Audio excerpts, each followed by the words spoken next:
रागादि रोगान सततानुसक्तान शेषकाय प्रसूतान शेषान उत्सुक्य मोह रतिदान जगानाम यो पूर्व वैद्य नमस्तस्तु तस्मै।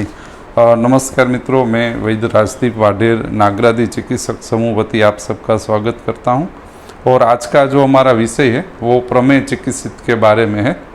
तो प्रमेय जो अध्याय है वो आपने पठन किया है संहिता में से, बराबर ना। तो जो प्रमेय है वो जो आज हम एक तो छोटा अध्याय दिया हुआ है, तो आज हम उसका पूर्ण संकलन हो जाए उस तरह से हम देखेंगे।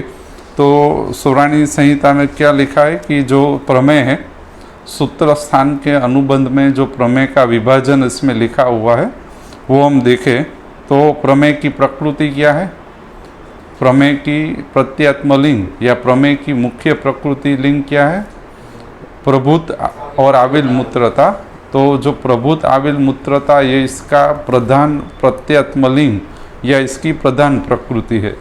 यानी कि आपके पास आने वाले रोगी पुरुष के अंदर प्रभुत और आविल मूत्रता, इसके भेद अनुसार आपको प्रमेय का विभाजन करके निदान और चिकित्सा में आगे बढ़ना चाहिए।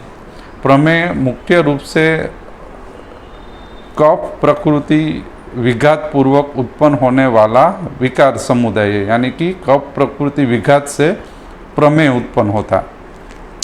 प्रमेय का जो सुरानी संहिता में औषध ससुर निर्देश कल्पना रोग योजना अनपान और द्रव्य संग्रह दिया है, इसमें औषध में आता है कलिंग आदि, हरितकी और चक्रधर, 3 औषध संग्रह दिया है जो प्रधान रूप से प्रमेय प्रकृति का विघात उत्पन्न करता है।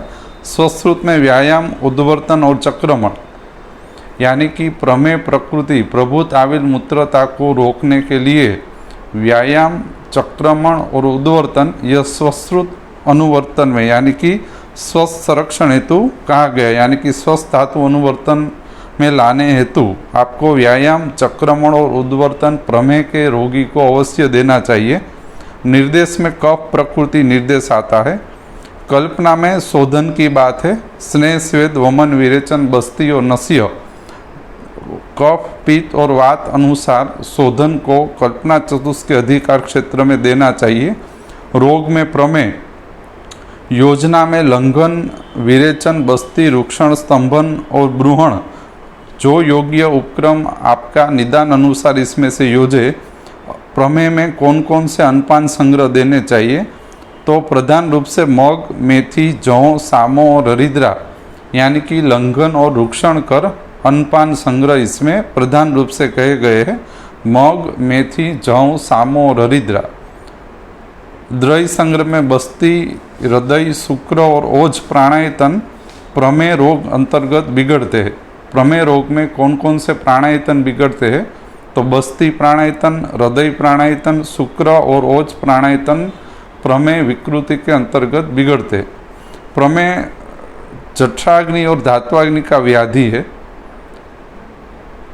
स्रोतोदुष्टि अति प्रवृत्ति रूपे स्रोतोदुष्टि इसमें होती है।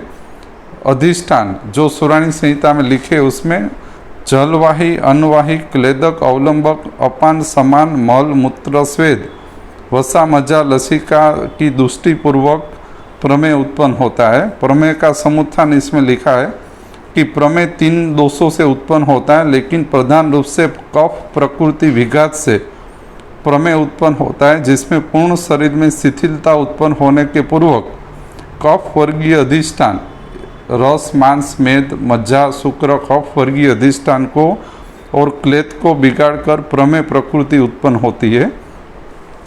चिकित्सा में व्यायाम, उद्वर्तन, चक्रमण, मग, मेथी, जौ, सामो, हरिद्रा इसका निदान परिवर्जन है।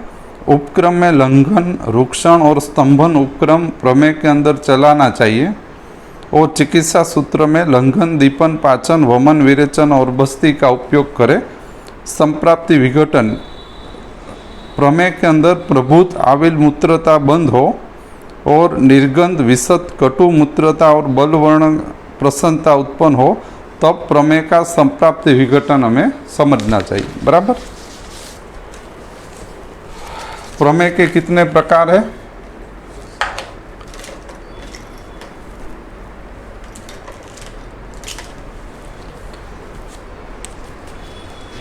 20 प्रकार बरोबर है।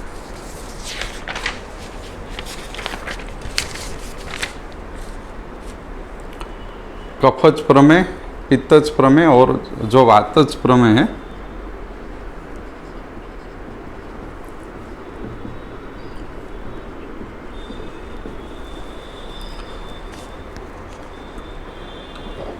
कफज प्रमेय के 10 प्रकार बताए ना, और पित्तज के 6 और वातिक प्रमेय के 4 प्रकार बताएंगे। प्रमेय में पूर्व रूप कौन से उत्पन्न होते हैं?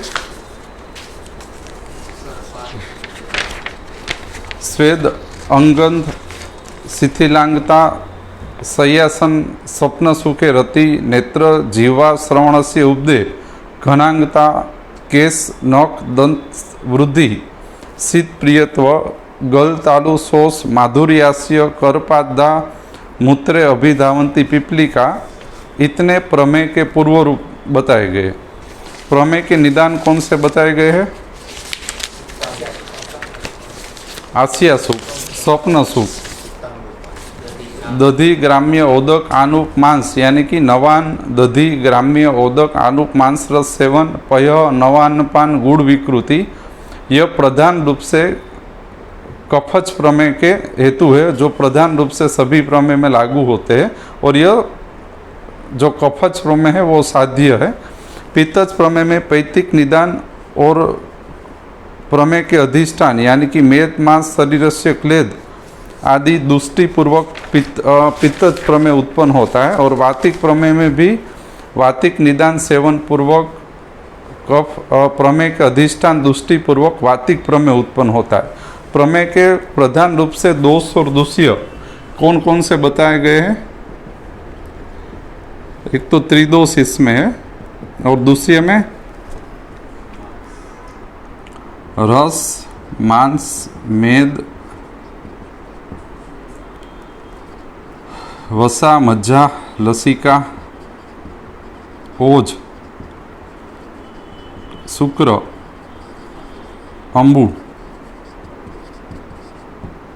और अस्र, ये 10 दूष्य इसमें प्रमेय में बताए गए हो। 3 दोष यानी कि प्रमेय जो है वो प्रधान रूप से रस, मांस, मेद, वसा, मज्जा, लसिका, ओज, शुक्र, अस्र, अंबु, ये 10 दूष्य और 3 दोष के समूर्छन से उत्पन्न होने वाली प्रकृति है। तो ये दूष्य प्रधान रूप से आपको कौन से वर्गीय लग रहे हैं? आपको कफ वर्गीय, यानी कि जो प्रमेय है वो कफज प्रमेय हो, पित्तज प्रमेय हो या वातिक प्रमेय हो, प्रधान रूप से उसमें कफ वर्गीय और कफ प्रकृति विघात करने से उत्पन्न होने वाला या विकार समुदाय है। यानी कि जो उसमें अधिष्ठान है वो प्रधान रूप से कफ वर्गीय अधिष्ठान है, बराबर। और प्रमेय की चिकित्सा यदि आप पठन करो तो उसमें प्रधान रूप से कफ प्रकृति विघात और कफ वर्गीय अधिष्ठानों के प्राकृत कर्म अनुवर्तन को स्थापन करने हेतु जो जरूरी चिकित्सा है वही इसमें लिखी गई है। कफज प्रमेय में जलोपम, इक्षु रसोपम, शुक्ल में, सांद्र प्रसाद में, वालुका में, लाला में, सन्ने में, शिशिर में, यह कफज प्रमेय है 10 प्रकार के। और यह सभी कफज प्रमेय दोष और दूष्य की समानता के कारण साध्यता को प्राप्त करते हैं या उसको साध्य कहा गया। पित्तज प्रमेय क्षार, काल, रक्त, आरिद्र, मांजिट और नील में, जिसमें दोष और दूष्य की समानता न होने के कारण उसको याप्य कहा गया है, क्योंकि जो दूष्यों की चिकित्सा है वो पित्त में यापन उत्पन्न करती है, तो उसको याप्य कहा गया है। वातज में वसा, मज्जा, हस्ती और मधुमेह, यह चारे को असाध्य स्थिति का बताया गया है, बराबर।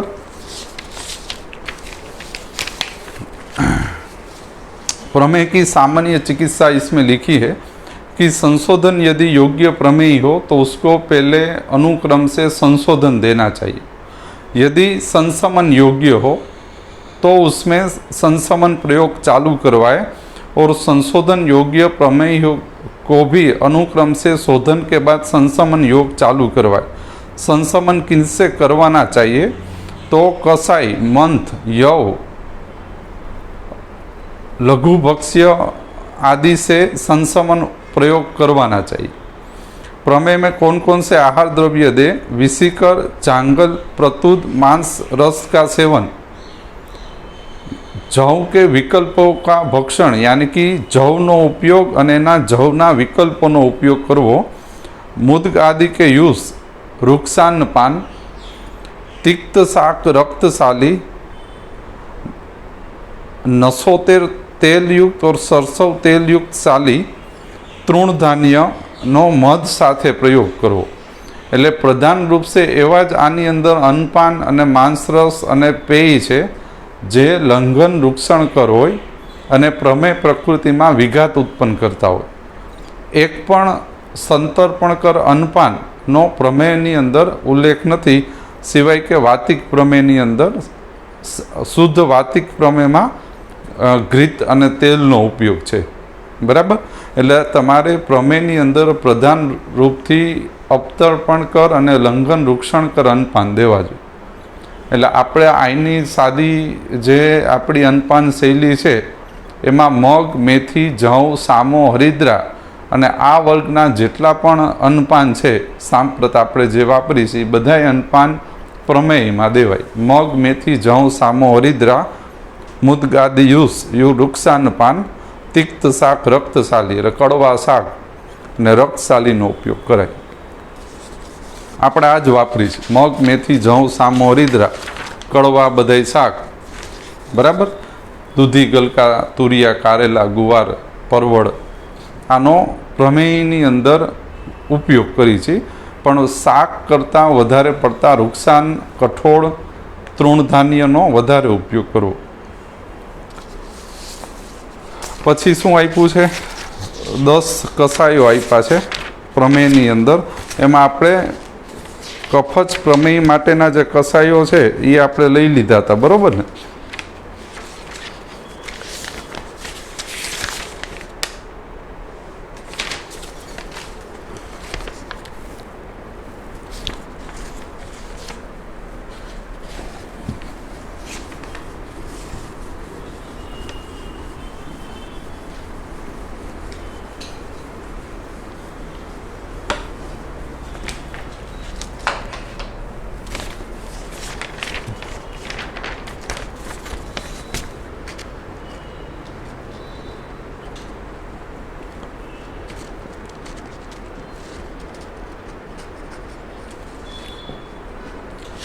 કફજ પ્રમેયમાં જે સમન કસાઈ છે એનું આપણે ગયા વખતે વિભાજન જોયું હતું કે જે દૂષિયો છે, રસ, માંસ, મેદ, લસિકા, મજ્જા, શુક્ર, અંબુ, ઓજ, એટલે આ જે દૂષિયો છે ને એને ઉત્તાન અને ગંભીર ધાતુમાં વિભાજન કરી અને જે 10 વિધ કસાઈ સંગ્રહ આપ્યા છે, સમન કસાઈ સંગ્રહ, આ 10 વિધ સમન કસાઈ સંગ્રહોને તમારે ઉત્તાન અને ગંભીર ધાતુમાં ક્યાં કાર્ય કરે એ મુજબનું વિભાજન કરીને પ્રયોજન કરવું।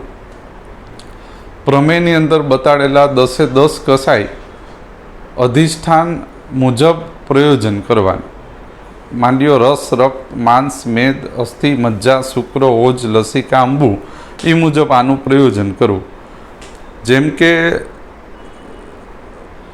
હરિતકી, લોદ્ર, પાઠા, વિડંગ, અર્જુન, ધન્વયાસનો મધ સહિતનો જે કસાઈ છે, પાઠા, વિડંગ, અર્જુનનો મધ સહિતનો જે કસાઈ જે શરૂઆતમાં જ આપેલો છે, આ પ્રધાન રીતે કફ દોષ, કફ પ્રકૃતિ અને પ્રધાન રૂપથી રસ ધાતુ અને ઉત્તાન ધાતુઓની અંદર પ્રમેયીકરણ બંધ કરે।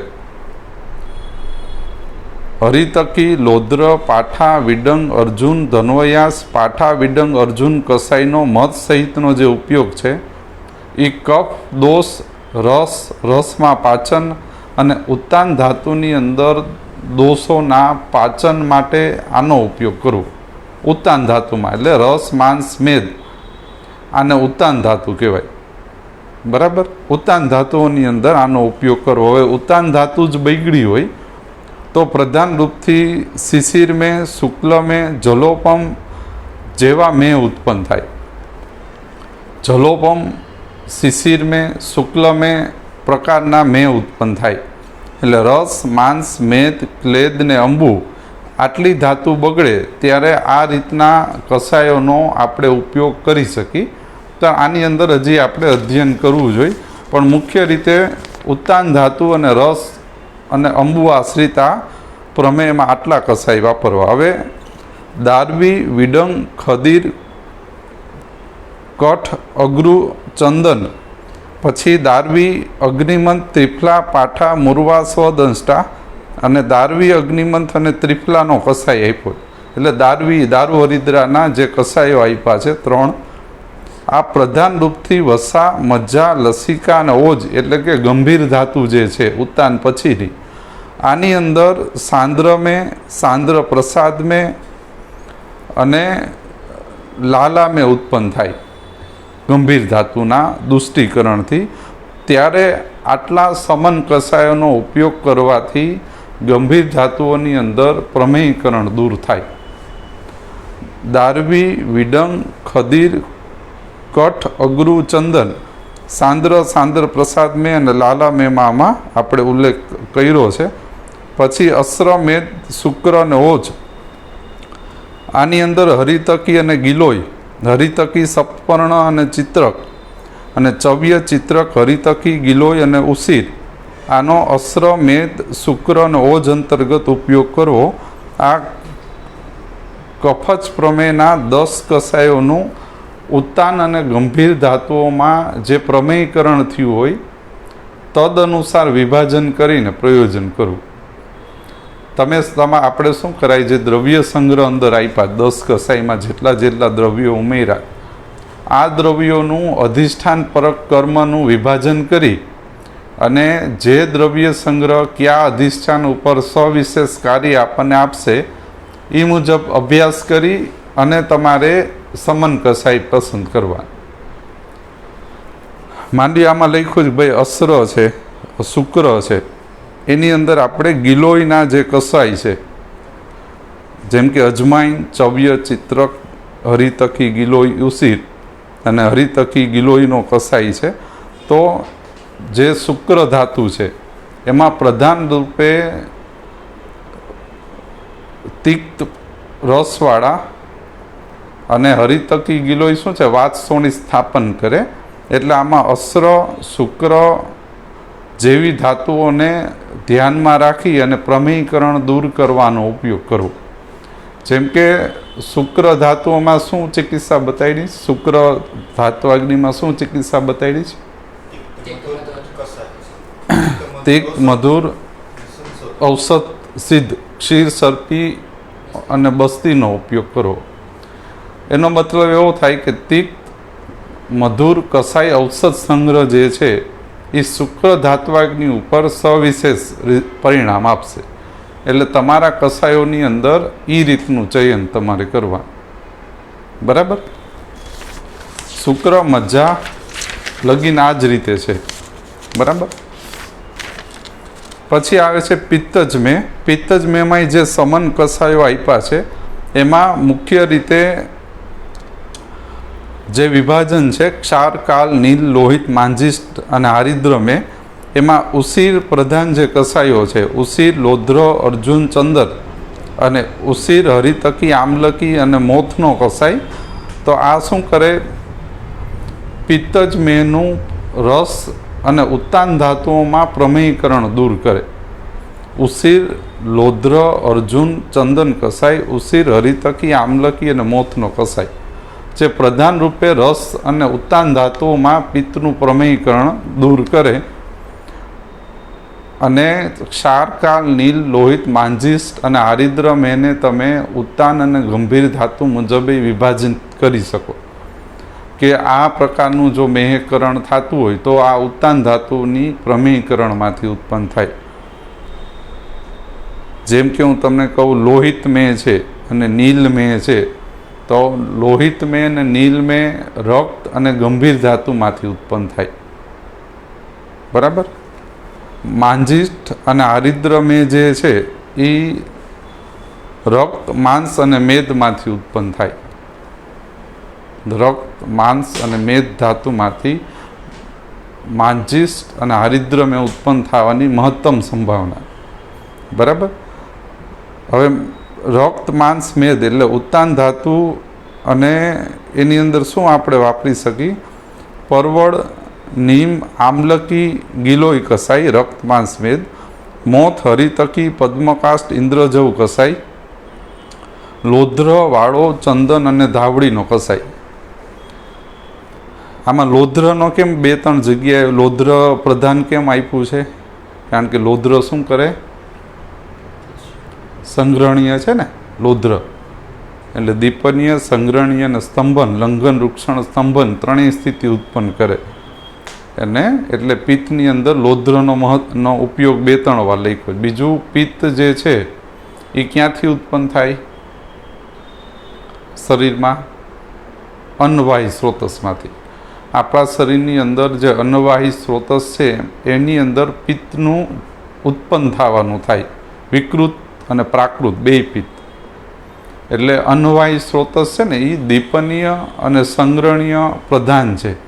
અન્નવાહી સ્રોતસ દીપનીય, સંગ્રહણીય ગણથી અને આમ પાચન ચિકિત્સાથી સારો થાય. એટલે આની અંદર સંગ્રહણીય અને દીપનીય ગણ સંગ્રહનો વધારે ઉપયોગ છે. પછી આવે છે નીલ અને લોહિતમે, જે રક્ત, મજ્જા, શુક્ર અને ઓજથી ઉત્પન્ન થાય. નીમ, અર્જુન, હારિદ્ર, નીલોત્પલ કસાઈ, શિરીષ, અર્જુન, નાગકેસર કસાઈ, પ્રિયંગુ, કમલ, ઉત્પલ, કેસુડાનો કસાઈ, પીપળો, કાળીપાટ, નેતર કસાઈ, દારૂવદ, હરિદ્રા અને ઉત્પલ એટલે કમળના જે ભેદના જે બધા કસાયો છે એ પ્રધાન રૂપે રક્ત, મજ્જા, શુક્ર અને ઓજ, નીલ અને લોહિત મેમાં સવિશેષ વાપરવાના. રક્ત, મજ્જા, શુક્ર અને ઓજમાં.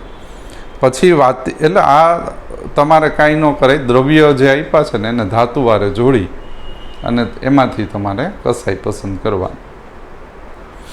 વાતિક મેં ચિકિત્સામાં ઔષધ સિદ્ધ ઘૃત અને તેલનો ઉપયોગ કરવાનું લખ્યું. વાતજ્ઞ એટલે કફનો અનુબંધ હોય તો વાતજ્ઞ અને કફ ચિકિત્સા કરવાની. પિત્તનો અનુબંધ હોય તો વાતજ્ઞ અને પિત્તર ચિકિત્સા કરવી, એવું વાતમેયમાં લખ્યું છે.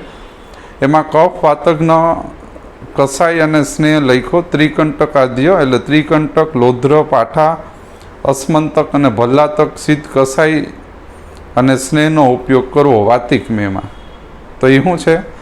કફ વાતિક પ્રમેયમાં વપરાય. કંપિલક, બીભીતકી, રોહિતકી, કપિત ચૂર્ણનો ક્ષોદ્ર સાથેનો જે ઉપયોગ છે એ કફ, પિત્તર અને વાત સ્થાપનકર કસાઈ છે. અને ફલત્રિક કસાઈનો અને સિદ્ધ સ્નેહનો ઉપયોગ કરવો વાતિક મેમાં. બરાબર. વાતિક મેં, શુદ્ધ વાતિક મેં હોય તો ઘૃત અને તેલોથી જ એની સારવાર કરવી, એવું સંહિતા વાત્સલ્ય લખ્યું છે. વાતિક મેને અસાધ્ય શ્રેણીમાં લખ્યું. બરાબર. સારવાર આપી છે પણ અસાધ્ય કીધું. એટલે શું કરવાનો? ઉપચાર કરવાનો, જેટલું થયું એટલું, રાહત થઈ એટલી. બરાબર. એમાં જે સારવાર લખી છે વાતિક મેમાં એ સંસર્ગ દોષવાળી એટલે કફ યુક્ત વાતિક મેં હોય અને પિત્તયુક્ત વાતિક મેં કે ત્રિદોષયુક્ત વાતિક મેં હોય ને એની સારવાર લખી છે. એને એણે યાપ્ય કીધો છે સંહિતાકારે. શુદ્ધ વાતિક મેં અને કૃશ થઈ ગયેલા રોગીને જ અસાધ્ય કીધો.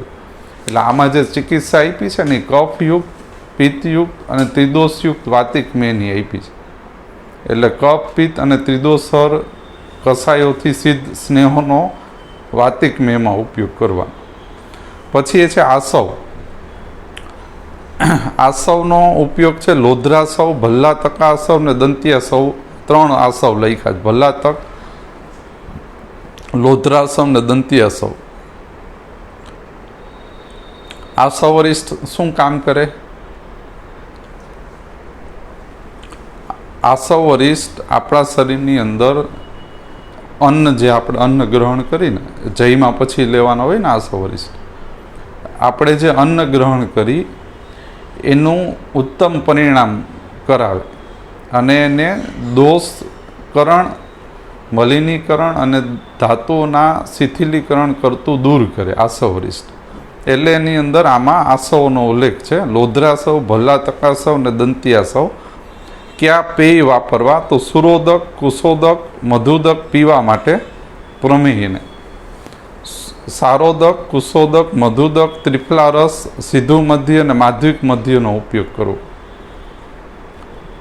ભક્ષ્યમાં યવભક્ષ્યો, શુષ્કાન, ત્રિફલા, આમલકી, ચાંગલ માંસના શૂલ ભક્ષ્યોનો પ્રમેયમાં મહત્તમ ઉપયોગ કરવો. સંતર્પણોત પ્રમેયમાં શોધન કરી અને સમન કસાય, ચૂર્ણ, અવલે, અરિષ્ટ, વિરૂક્ષણ, વ્યાયામ, પ્રઘાટ, ઉદ્વર્તન અને પ્રધાન રૂપથી કફ, પિત્ત અને મેદોહર ચિકિત્સા અને વૃક્ષ ઉપચાર કરવાના. તો તમારી પાસે ગમે પ્રમેય આવે એમાં પ્રધાન રૂપથી આપણે કફ, પિત્ત, મેદહર અને વૃક્ષ ઉપચાર જ કરવાના. કફ, પિત્ત, મેદહર અને વૃક્ષ ઉપચાર કરો ને એટલે પ્રભુતા આવેલ મૂત્રતા બંધ થઈ જાય. બરાબર. સમન કસાય, ચૂર્ણ, અવલે, અરિષ્ટ, વિરૂક્ષણ, વ્યાયામ, પ્રઘાટ, ઉદ્વર્તન પ્રધાન રૂપથી બધાય પ્રમેયમાં કફ, પિત્ત, મેદહર અને સર્વે વૃક્ષ ઉપચાર કરવા. પૂર્વરૂપ સાથેનો કફજ અને પિત્તજ મેં એને યાપ્ય કીધો. કફ અને કફજ મેં સાધ્ય છે, પણ જો પૂર્વરૂપ સાથે ઉત્પન્ન થયો હોય તો અસાધ્ય યાપ્ય કીધો. પિત્તજ મેં ને યાપ્ય જ કીધો, પણ પૂર્વરૂપ સાથે હોય તો યાપ્ય કીધો. કફજ મેં સાધ્ય છે, પિત્તજ મેં યાપ્ય છે, વાતિક મેં પૂર્ણ રૂપથી અસાધ્ય છે, પણ કફ પિત્તના લિંગ સાથે ન હોય તો યાપ્ય. બરાબર. તો આટલું સંક્ષિપ્તમાં પ્રમેયનું સંકલન સંહિતામાં આપ્યું છે. પણ પ્રધાન રૂપે પ્રમેય જે છે એ કફ પ્રકૃતિ, કફ દોષ અને કફ વર્ગીય અધિષ્ઠાનોમાં થાય. એટલે પ્રધાન ચિકિત્સા કફ, પિત્ત, મેદહર અને વૃક્ષ લંઘન, વૃક્ષણ કર, સ્તંભન કર પ્રધાન ચિકિત્સા હોવી જોઈએ. આના અનુબંધમાં વપરાતા પ્રત્યેક ઔષધને અન્નપાનનો યુક્તિકૃત પ્રયોગ કરો એટલે 100% સાધ્યતાને પામે. આપણે જે ઔષધો વાપરી છીએ એમાં કલિંગાદી, ચક્રધર, હરિતકીનો ઉપયોગ કરી છીએ, જે દીપનીય, સંગ્રહણીય, લંઘન, વૃક્ષણ અને સ્તંભનકર છે. અને પ્રધાન રૂપથી પ્રમેયના ત્રણેય ભાગો ઉપર એટલે કફજ, પિત્તજ અને વાતિક પ્રમેયમાં યોગ્ય રીતે કામ કરે. અને અન્નપાન તો જે આમાં લખ્યો છે મગ, મેથી, જવ, સામો, હરિદ્રા એવો વૃક્ષાન પાનનો, ચક્રમણ, ઉદ્વર્તનનો જ આપણે ઉપયોગ કરી છીએ. તો આ રીતે તમે પ્રમેયની અંદર આગળ જાશો એટલે 100% યોગ્ય પરિણામ આપણને મળશે. Thank you.